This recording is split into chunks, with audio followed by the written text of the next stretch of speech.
Dr. Malbus, thank you so much for joining me here live in Dallas, Texas on the Valder Beebe Show to talk about hypoparathyroidism. I'm really interested in this, so I want to get started. Can you describe what hypoparathyroidism is? I mean, it's a mouthful by itself. You are right. Well, thank you for having me. I would love to. So you did it well. It is a mouthful. So hypoparathyroidism, or otherwise known as hypopara, it's a condition wherein there is a deficiency of PTH or parathyroid hormone. Now, the problem with that is PTH is an important regulator of keeping our calcium and phosphorus balance. So if the PTH is deficient or low, the calcium is low, the body really can't function normally.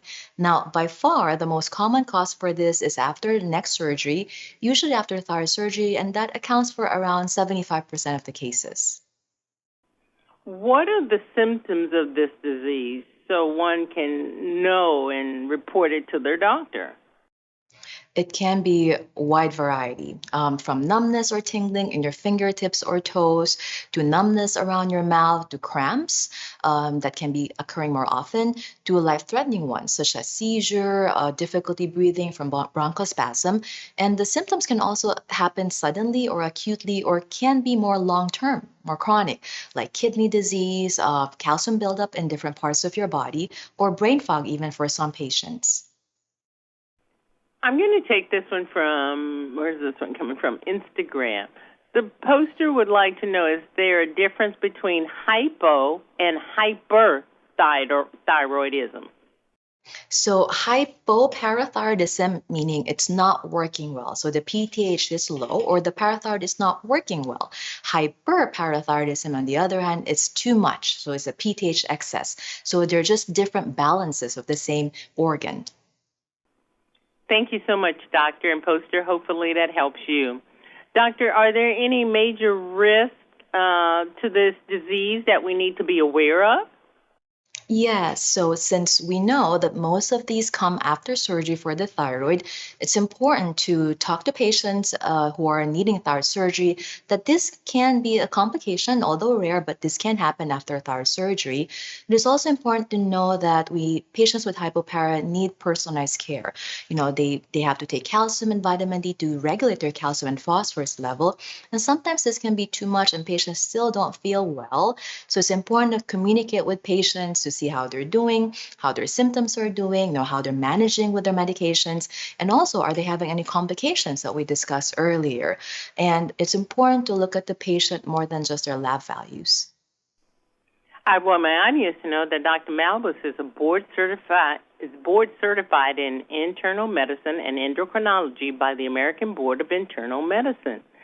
Dr. Malbus, is there technology is playing a part in so many things. Is there any latest developments in treating this disease? I'm glad you asked. So, traditionally, the treatment for this disease involves taking calcium and active vitamin D, and sometimes a lot of it. I actually have patients have to take 10 to 15 combined calcium and vitamin D per day, and you can imagine that can be quite a bit on top of everything else you have to take. And the problem also is that sometimes, even with this vitamin D and calcium, the disease is not well controlled, and patients are not feeling well. Also, this is really not treating the root cause of the disease, which is deficiency in PTH. In this scenario, we recommend PTH therapy for these patients.